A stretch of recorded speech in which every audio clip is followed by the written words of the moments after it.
Hello, hello. Welcome to this edition of the Cancer Coach Talks. Talks, not chalks. Hello. Oh, good. Our audio's working. That's good. Welcome to this edition. Just making sure I had it live there. It's good to see you guys. Thank you so much for joining me tonight, Tuesday night, which is when we do these talks every week. I do call them the Cancer Coach Talks because I am a certified holistic nutritionist and certified holistic cancer coach. Hello, Anne-Marie. It's good to see you. Oh, popped right in here. Hi, Anne-Marie. Thank you so much for joining. Let me introduce myself super fast. My name is Leslie Nance. I am the founder of Any Stage Cancer Nutrition Protocol. And tonight we are going to answer a very important question. And that is, what do you do when you ask your doctor, when you're diagnosed with cancer, what happens when you ask, what should I eat? And your doctor says, eat what you want. It can be a very frustrating feeling. And tonight I want to, especially if you have an intuition that that's not exactly right. And so we're going to talk about what that does between your doctor-patient relationship. We're going to talk about why you asked that question in the first place. And we are also going to discuss tonight what is the truth there? What role does nutrition play overall in our health journey? And especially when we're talking about cancer. So welcome everybody. Thank you so much for joining. I'll say it one more time. I do this talk every Tuesday night at 6 p.m. Mountain Time. That's 8 p.m. Eastern and 5 p.m. Pacific Time. And come here for about half an hour and just really give you guys as much information as I can pack into that half hour. Now then, if you are listening to this broadcast or you're watching this and you're like, okay, this really resonates, how do I get more help like this? Then I'm going to give you an opportunity to find out that at the end of the show, at the end of the broadcast today. So you're welcome to leave your comments. You can see that you can type them in live right now while I am live. Most of you are familiar with how live streaming works nowadays, but you can type in your comments live during the broadcast. I will see them and I will address them. I will have a Q&A or give an opportunity. You guys usually don't ask a ton of questions, but I will give a Q&A opportunity near the end of the broadcast. So get those questions ready. And sometimes I answer them along the way as well. So thank you so much for joining again. And we're going to hop right in and get started. So again, Leslie Nance, certified holistic nutritionist, certified holistic cancer coach, and welcome everybody, because I think I said that like 97 times so far. All right, guys. So jumping right in, most of us, when we are diagnosed with cancer, we hear the diagnosis and probably like the third or fourth thing out of our mouth. Usually the first thing out of our mouth is this going to kill me? Am I going to die? Right? So how many of you can type in the number 1 if the first thing that you ask your doctor is, how long do you have to live? Or is this cancer going to kill me? Right? Type in the number 1 if that's the first question you answer. Usually 2, 3, 4, 5 down into our questions with our doctor when we hear that we're diagnosed with cancer. One of the most prevalent questions that we ask, hi Rusty, thank you so much for being here. One of the questions that we ask is, what should I do in my diet? What is it that I need to do to make changes in my diet to make me healthier? And so tonight we're going to demystify that a little bit. You have no sound, really? I think everybody else does. And maybe you pop out and pop back in. Let me just make sure I have sound on my end. And so tonight we're going to yes, I do have sound a little bit. So and pop back out, pop back in. Okay, of course you can't hear me. So she can't hear what I'm saying. Hi, Ann. Okay, let me type it in real quick. If you are having trouble with sound, pop out and back in, or check your mute button. There we go. All right. So there we go. I just typed in a comment myself there, so hopefully you guys can see that. All right. So let's just keep rolling here. So type in the number 2, right? Type in the number 2 if you asked your doctor what you should do about your diet. And then I want you to type in the number 3. So 2 if you asked that question, and 3 right beside it if your doctor said, eat what you want. Eat what you want, right? So this is so common. I know that probably the second or third question out of my mouth was, what should I change in my diet? How should I be eating differently? And we're going to talk about why we ask that question, because I think that this is a really important mindset shift. We're going to talk about why we should ask that question, or why we ask that question. We're going to talk about what your doctor's response means when they say eat what you want. And then we're going to talk about, what role nutrition has to play in our recovery, if you will, or healing, or whatever you want to call it, from cancer and cancer treatment. So before we get far down the road, everybody stop for a second, take a big old drink of water. Water is life. Take a big old drink of water. And let's keep moving. Oh, good. Anne, you got some sound. That's awesome. So why do we ask this question? Hey, by the way, if you haven't shared out, please share out. You never know who needs this information tonight. I always like to make that point. You never know whose life you touch. They're like, oh, and they have a light bulb moment or whatever. So please share out to your community. I'd love it. Thank you, by the way, for those of you that already have spreading the word. I super, super appreciate it. I saw several of you had shared the broadcast prior to starting tonight. So thank you for that. So why do we ask this question in the first place, right? Anne-Marie says, I told them what my food plan was and they just smiled, right? I know you get like this little coy smile. So I totally get it. The same kind of thing happened to me. I'll tell you a little bit about my story and the question that I asked and what my response was from an oncologist that I actually ended up firing. But I think it's important to understand why we ask the question in the first place. And so one of the number one reasons that we ask this question is because we feel like that nutrition is something that we can control. And a whole bunch of you just went, oh, yeah, because cancer diagnosis and cancer treatments and everything that comes down the pipe as we're being diagnosed and everything's moving so quickly, everything feels out of control. But the one thing that we can control is what we put in our mouth, right? And so that's one reason. So we feel like that's something we can control. So we ask that question, and most doctors will either just smile at you. Anne's the lucky one. Her oncologist loves that she pays attention to her nutrition. It's getting more and more prevalent. It used to be like unheard of that an oncologist would be, on board with that at all. But it's the one thing that we feel like we can control. And so if we can control that, we want to do it the very best that we can. And it's something that we can control at home. It's something that we feel like we can do to help the process along. And you are not wrong in your instincts. So let me just say that you are not wrong in your instincts when you think that. Okay. And we're going to talk more about that in this broadcast.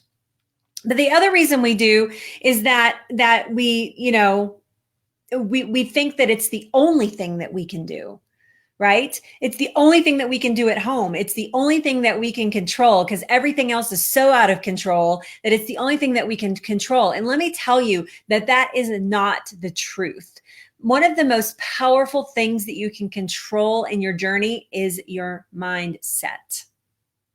And when your doctor says to you, eat whatever you want, and you think that is counterproductive, or even a lie, that you just think that that's a flat out lie, or that they're trying to keep you sick, or you feel like it's some conspiracy theory, this wreaks havoc on your mindset. And so it is not the only thing you can control. A lot of times what I find is it's not what somebody's eating, but what's eating them that makes a bigger difference in how they heal. So aligning the mindset for healing, that is something else that you can do at home. We're not going to talk a lot about mindset tonight, but I just want to mention that. The other reason that we ask the question is because most of us know that we could probably do better. Did I just smack you between the eyes?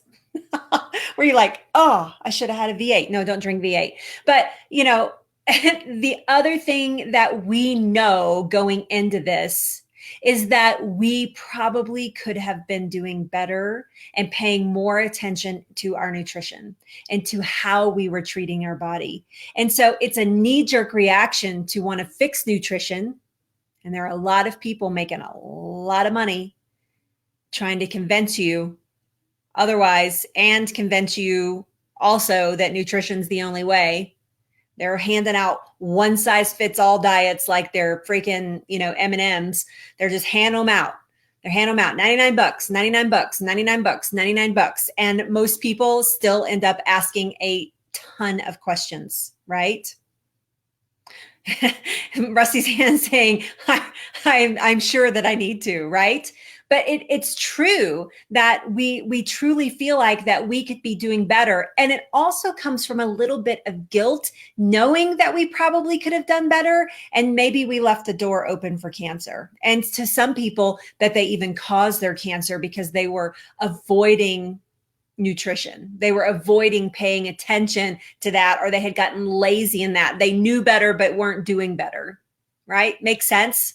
So those are the top reasons why we even ask the questions in the first place. One, we feel like we feel out of control, and that is something we can control. We feel like it's the only thing that we can control, which is not true, by the way.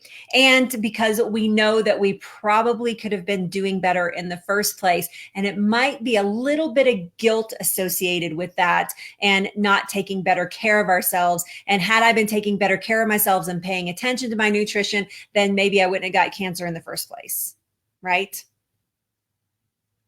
So what happens when you ask your doctor, what should I change in my diet? And your doctor says, it's fine. Eat whatever you want.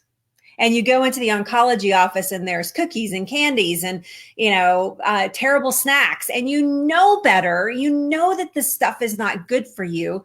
What happens?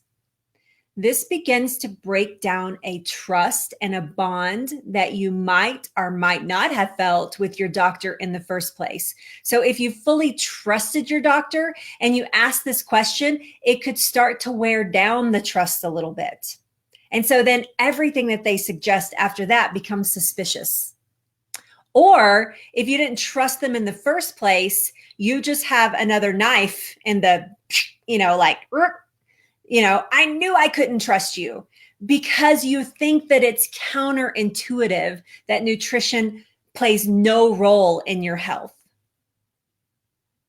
And so it can actually be very damaging. And when I work with doctors, believe it or not, I actually work with doctors and help them formulate a conversation, especially doctors that send me their patients for nutrition guidance. I have a lot of doctors that their patient expressed an interest in doing something holistically along with the medical treatments. And the doctor knows that they can trust me to not try to talk them out of medical treatments and to actually complement their medical treatments with nutrition and mindset. And so I have probably between 30 and 40 and maybe getting close to 50 oncologists that refer their patients to me. And so therefore, I also do some work with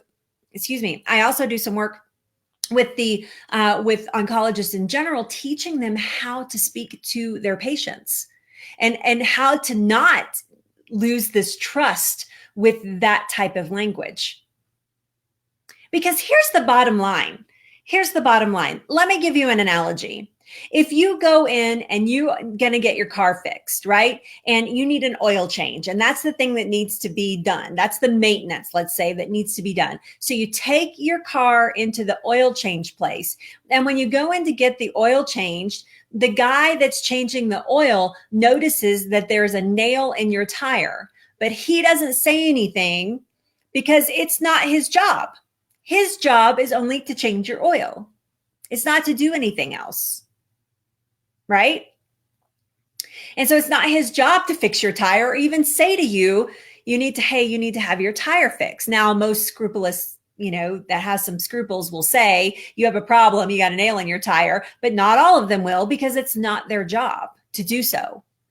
And this is much like your doctor. Your doctor's job is not nutrition. In fact, most doctors get less than 20 hours of nutrition in their entire education process of becoming a doctor, becoming an MD or an oncologist or, specialist, even longer school if they're, going through university, if they're becoming a specialist. All their internship, everything, tiny little bit of nutrition. Their job is not nutrition. Their job is to make sure that they do everything possible to help you defeat your cancer. So you are asking the wrong question to the wrong person. What? I know. And so when your doctor says to you, just eat what you want, they are thinking lowest common denominator. They are thinking, you know what? Nutrition for cancer is really, really complicated. And I don't want you out there starving yourself or making you afraid of food, which a lot of people do. I don't want to make you afraid of food. I don't want you out there like doing these crazy diets while you're trying to get cancer treatments. I don't want you losing a bunch of weight. This can make you less healthy than healthy. And so they appeal to lowest common denominator. And I've talked to many doctors and had many of them say this to me, lowest common denominator of the people that they are serving. So they are assuming that you know nothing about nutrition and that you are not going to get the help that you need to know something about nutrition. And so they don't want you making yourself sicker by trying crazy diets or taking loads of supplements or getting yourself completely out of balance. And so they say, eat what you want. And kind of what they're saying is eat what you want because we got you. We got you. We're going to do things that are going to help, kill the cancer. That's their job. It is not their job to support your healthy cellular activity. That's my job. That's what I do for a living. This is how I help people. I don't help you kill cancer cells. That's what your doctor does. I help you support your healthy cellular activity so that your body can do as much naturally as possible to support your system while you are getting those cancer treatments. Now, I work with people who are doing things more naturally as well, that are doing minimal medical. That's what I did, minimal medical with maximum holistic. I don't work with a lot of people that are just doing all holistic. Very rarely. On very special occasions, I will take that on. But they have to be like the questions that they get berated with are massive. What are your plans? What if it doesn't work? Are you under the care of a doctor? Are you getting routine medical scans? What's the backup plan? What are you doing now? What are you willing to do? Because it's a lot of work to fight it completely naturally. But I mostly work with people who are in active treatments, that have active cancer or have been through treatments and need to really work on getting the body back to where it was prior to treatments. So, but your doctor, this is not their job. Nutrition is not their job. They are not a one size fits all. This is, I do everything kind of doctor. Now, some doctors are very happy when you've chosen nutrition, and some are like, well, whatever, if you want to do it, as long as you're not losing a bunch of weight and losing a bunch of energy and, going on crazy town, like starvation diets, then I'm good. And taking 20 different supplements during cancer treatments, then I'm good. So they don't have a bias one way or the other. The other reason is because they are there again to help you kill cancer cells. And that's what cancer treatments do. They target and specifically kill cancer cells. And sometimes nutrition, especially do-it-yourself nutrition, really gets in the way of that. And so they don't want you going down the road of that. So I hope that makes sense. kind of sticking up for your doctor a little bit. And trying to help you mend a fence if you feel like that, like you got misinformation. There are a lot of people out there that would love you to believe that your doctor is just nickel and diming you to death, and that they are not interested in you getting better. They're interested in you getting sick, staying sick, and they're not interested in taking care of your cancer. And I am going to call BS on all of that, because I work with a lot of oncologists, and I have listened to them over the phone cry with me when they have a client that is beyond their help, that they know that they have a limited amount of time on this planet, and that they've done everything that they can and they can't help them. And so I call total BS on the whole, like trying to nickel and dime you. They are there to help you and to support you. And if you don't like your doctor's bedside manners, that's not your doctor's fault. That's your fault. You need to fire that doctor and get a doctor that you agree with and that you trust and that is a partner in this journey. Because not all doctors are for every person. I have so many clients that have fired doctors and gotten a new doctor and been like, oh my gosh, this is a totally different process now that I have a doctor that I can actually relate to and talk to. It's so important. So it's not your doctor's job. And that's what their response means when they say, eat whatever you want. Do I think that that response is a little irresponsible? Yes. Do I think that they should talk more about, you know what, that's not my job, but I'm going to point you in a direction if you're interested in that, to get you to somebody that can help you. Whether it's a nutritionist in the hospital or somebody like me or somebody in the community, whatever, instead of just saying, eat whatever you want, which the tides are changing, but it's getting slow. It's slow. It's a slow road to hoe that we're going down. So having said all of that, what role does nutrition play in our cancer journey? Is it important? Yes. Bottom line, absolutely. Absolutely. You want minimal side effects. You want to be able to continue working and to live your life and to, be with your family during treatments. You want to minimize side effects. Then absolutely, it is important that you pay attention to your nutrition. Absolutely. Do I believe that nutrition could heal somebody completely? Absolutely. Is it a lot of work? Yeah, it's a lot of work. For me, silver bullet is marrying a little bit of medical with a whole lot of holistic to really support your body in the best way possible. And I know that I'm a holistic cancer coach, and I know that I'm a holistic nutritionist, but if you want to truly fortify the body, then absolutely, the marriage of the two is going to be the closest thing you can get to a silver bullet, in my opinion. And I see it all the time. So it's a really important part. And I said it earlier, but nutrition is feeding your healthy cell. Ooh, I just went blurry. That was weird.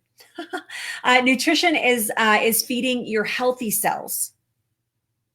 So your healthy cellular activity, you have trillions and trillions of healthy cells, and you have a few, relatively speaking, weak, deformed cancer cells if you have active cancer. But you have trillions of healthy cells. And so when we empower those healthy cells and we're using cancer treatments to lower and to shrink a tumor, and we're supporting the healthy cellular activity at the same time, then we're giving ourselves a really good chance at, one, keeping cancer away forever, two, really making sure that we stay healthy as possible during cancer treatments, and three, quite possibly going into full remission and being cancer-free at some point. I see it happen every single day. And so when we talk about nutrition, we're feeding those healthy cells. So that's really important. Balance is really important. Keeping a balance in the body with nutrition is really important. Not having extremes, especially during cancer treatments, not having extremes of, these extreme diets, not juicing your brains out and losing 20 pounds while you're going through chemotherapy. You don't want to be detoxing out the thing that you're using to try to help get rid of the cancer cells. That's crazy. At some point after treatments, you're going to want to clean the body up.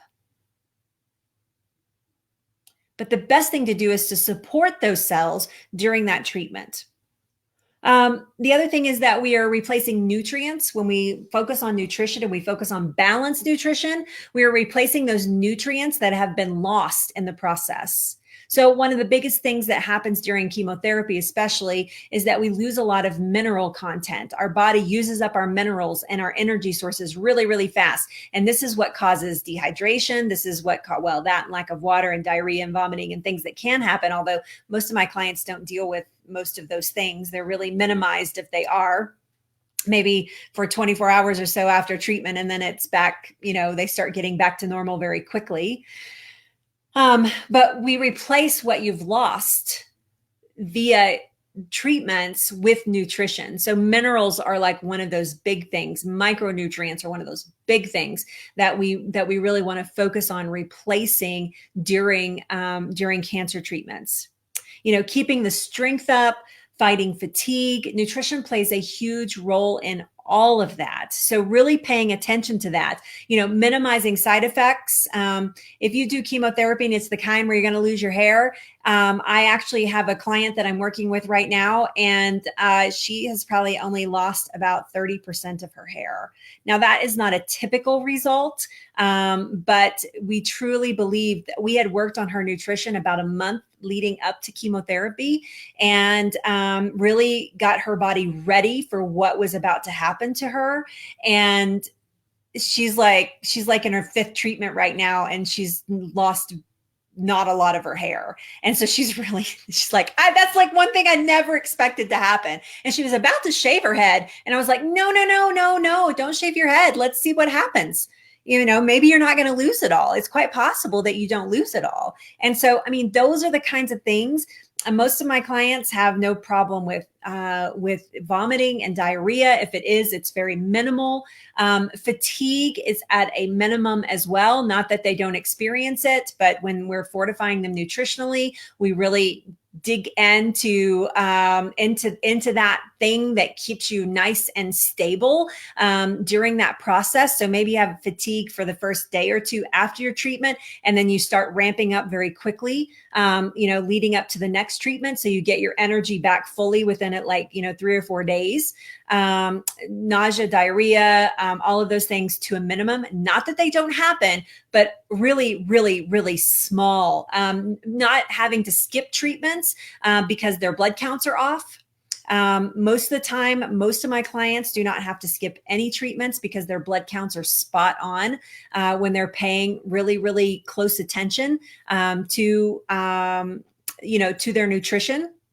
So it's really, really an important step. And so that is a protocol, depending on the type of chemo, the type of cancer, your lifestyle, the types of foods that you like to eat. Those are all things that I personalize to each client so that we give them, and I hold their hand through that process with recipes and all kinds of things. So it's really, really important. So tonight, we talked about why we asked the question in the first place, what should I be eating? Why our doctor tells us that we can eat whatever we want, and what role nutrition truly plays in our journey. So if you are new here and you would like to know more, I would highly recommend, and I'm going to be asking for questions in just a second. So if you have a question, please type it in. I am happy to answer it live here on camera. If you're watching this in replay, please type it in. I will try to get to it as best as possible. If not, you're always welcome to DM me or DM our team here at any stage. And if it's a question they cannot answer, they will pass it on to me. So just keeping that in mind. This is a link right here, bit.ly/cancer boss. I'm going to type it in the comments too, so that you can just click on it, bit.ly/, and you have to capitalize cancer and boss So it needs to be just like it shows right there. This is a free training that I do daily. It's actually not live. It just runs in a loop, basically, so that as many people as possible can get to it. But at this link, bit.ly/cancer boss, I talk about the 5 steps that my clients know about keeping their bodies as inhospitable to cancer as possible. And it's a very, very powerful training. And it's about 45 minutes long. And the key to that is hopping in at the top of the hour. So go and register about 5 minutes to the top of the hour because it runs hourly. It's a 45-minute training and it starts over every hour. And so get like 5 minutes there early and register for the training, because when you click on that link, it's going to register you. It's going to ask you to register and it's going to take you to that training. And at the end of the training, if what I'm saying here tonight and what you hear in that training really resonates with you, there's going to be an opportunity for you to speak to me for free. It's a one-on-one call. I call it a breakthrough call. And it is a lot of people. I had a woman the other day that told me, she said, I fully believe that I have received my healing in this one call. And I was like, whoa, that was really like super, super powerful. She actually ended up enrolling. But that's how powerful that call was. And so from that call, you and I are going to have a discussion about how I can help you. I'm going to lay out a plan right there and tell you how I can help you. And if you're a good fit, not everybody's a good fit. If you are a good fit, I am going to make you an offer to enroll in a program with me. And so that is the process. I don't want anything hidden behind a curtain. I don't want you to think that I'm trying to sell you anything. I am giving you a lot of stuff for free. And that phone call is going to be like life-changing. A lot of people feel like this was like a life-changing moment for them. And so I am super excited to speak with every single person. There are a lot of you on the calendar over the next 2 or 3 weeks. Just know that I am booked almost 2 weeks out right now. So when you get to the end of the training and you click on the calendar, it could show you times at the end of July. So please be patient with me because my calendar stays booked most of the time, helping clients and otherwise. So there you go. Does anybody have any questions this evening? You guys are always super quiet about questions, but does anybody have a story they want to share with us? Anybody want to share a success or a celebration that we can celebrate with you? We just have a few more minutes here, and then I'm going to pop out. Yes. So, oh, thank you, Anne. Thank you so much. Oh, Anne-Marie, that's so sweet. Thank you for saying that. Anne-Marie is saying, I wish we'd met when I had chemo 20 years ago. Me too. Absolutely. Absolutely. Yeah. Hi, Eugene. It's good to see you. Thank you, Anne. So true. Yeah, absolutely. Anne and I keep saying I'm going to share an interview with Anne. I am. I've just been too busy to like get it all ready and get it out to you guys. But hopefully by this weekend, I will have that interview with Anne out. Anne is a total cancer boss. Amazing, amazing woman. Hi, Eugene. Oh, it's good to see you. Thank you so much for being here. Right. Oh, thank you, Anne-Marie. That's awesome. Anne-Marie is saying, I felt inspired with our first call. Thank you. I love that. Yeah. Okay, here we go. Thank you, Rusty. So what are some of the best foods that we can eat while on chemo? Oops, I took it off there. That's a great question. And it's got a really long answer. So it honestly, Rusty, it depends on the, I'm going to call you Rusty Ann because I'm from the South and I feel like that I need to call you by both names. So, but it's a long answer because it depends on the type of chemo. It depends on the type of cancer.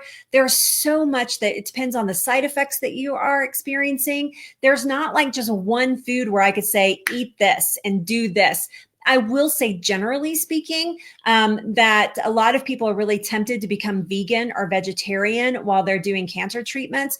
Unless you were that before, you started cancer treatments, I would not suggest it now. It's easier for me to tell you what not to do than to tell you what to do, because the what to do is a long answer. But unless you were a vegan or vegetarian prior to your cancer diagnosis, then I wouldn't suggest that you try it now. There are a lot of things that you can do with whole real foods, meats, dairies, things like that. Are sugar, not necessarily, but especially processed sugar. So something you always want to stay away from, like for the rest of your life, is processed sugar, not carbohydrates, but processed crappy sugar. That I have a training on sugar. You should go to YouTube, look at it with at Go To Kitchens on YouTube. There's a whole training on there about sugar that I think is really powerful. So yeah, but I mean, I would love to speak with you more about that subject if you want to go through that training, or DM my staff and they will give you a link directly to my calendar, pop you right on that calendar right now, and get you the answer that you're looking for there. So yeah, great question. That's awesome, Eugene. Thank you so much for sharing. Eugene's sharing a celebration with us. Not have any cancer in my prostate in the last biopsy. Amazing. Congratulations to you. Love it, love it, love it. Kathy is saying, what are the best foods dietary plan to eat after everything? 2 years post chemo tomorrow. Yay! Congratulations, Kathy. I love that. Yay! That's a celebration and a question, right? I love it. So what are the best foods and dietary plans? It's really important that you pay attention to balance. So keeping balance in the body at all times, eating a balanced diet, real whole foods is really super important. So making sure that you're not eating any processed foods, that you're drinking plenty of water, especially processed sugar and processed carbohydrates like crappy breads and pastas and things like that, staying away from that, and getting a variety of plants, making sure that you're eating across that board, fruits, vegetables, legumes, nuts, seeds. Very, very important. And then if you are a meat eater, just making that more of a condiment than a main dish, if you will, right? Yeah. Okay, so let's go on here. Thank you. So Rusty Ann is saying colon cancer that has metastasized to my liver. I would love it, honestly, if you hopped on a call with me, Rusty, because that is a really complicated question and deserves a really good answer, more than I can give you on here, quite frankly. I need to know more. So yes, love to speak with you about that. Right? I know. That's awesome. I know. Everybody's saying congratulations to Eugene. Thank you for sharing that with us, Eugene. It's amazing news for sure. Yeah. Thank you guys so much. Kathy's saying, oh, you're welcome, Kathy, very much. If you are interested in knowing more, just reach out to me, Kathy. You can DM us here at any stage and book an appointment. We'd love to speak with you. Yeah. Yeah. So good deal. Yeah. All right, guys, that is it for tonight. I will be back next week. We will have another interesting topic. Touched a little bit on nutrition tonight. Again, I just want to throw this up here one more time. The link is actually in the comments that you can just click on, bit.ly/cancerboss. Cancer and Boss do you guys hear Penny Lane? She's getting ready to go play, and she's down in the basement with Robin. He's putting on his shoes, and she acts like a crazy dog leading up to that. It's hilarious, right? But bit.ly/cancerboss, please check that out. Love to speak with each one of you individually. Thank you for everybody that's here, everybody that shared out all the comments prior to this broadcast. Make sure that you're following our page, Any Stage Cancer Nutrition Protocol. I do post and live streams from there all the time. So please keep up with us there. Love it, love it, love it. No, Sherry, I'm sorry. I do not do anything with pets and cancer. I'm sorry to say. Yeah, I'm sorry to say that. Let's see. Yeah. You're welcome, Rusty Ann. It's nice to meet you. I love your name, by the way. I kind of want my name to be Rusty Ann, too. Such an adorable name. Right? Yeah. How do you replenish your minerals? Yes. that is something we definitely need to talk about. It's really, really important. So yes, definitely make that call. And if you want, again, just DM this page, Any Stage Cancer Nutrition Protocol, and I will be happy to, our team will send you a link directly. I'll let them know to send you a link directly to book with me right away. So yeah. Yeah, sorry about that. I don't do pediatrics and I don't do pets. Yeah, the knowledge is just different with both of those things. So for me, it's all adults. Yes. So awesome. Yeah. Thank you, Anne. That's so sweet. Yep. Thank you, guys. All right, guys. I will be back here next Tuesday at 6 p.m. for another Cancer Coach Talks. Sorry about that. I've been on the phone all day today and my throat's like, really? Oh, thank you, Eugene. That's so sweet. Thank you guys for joining me tonight. I will see you next Tuesday. Good night, everybody. Have a good night. Remember, cancer is not your destiny.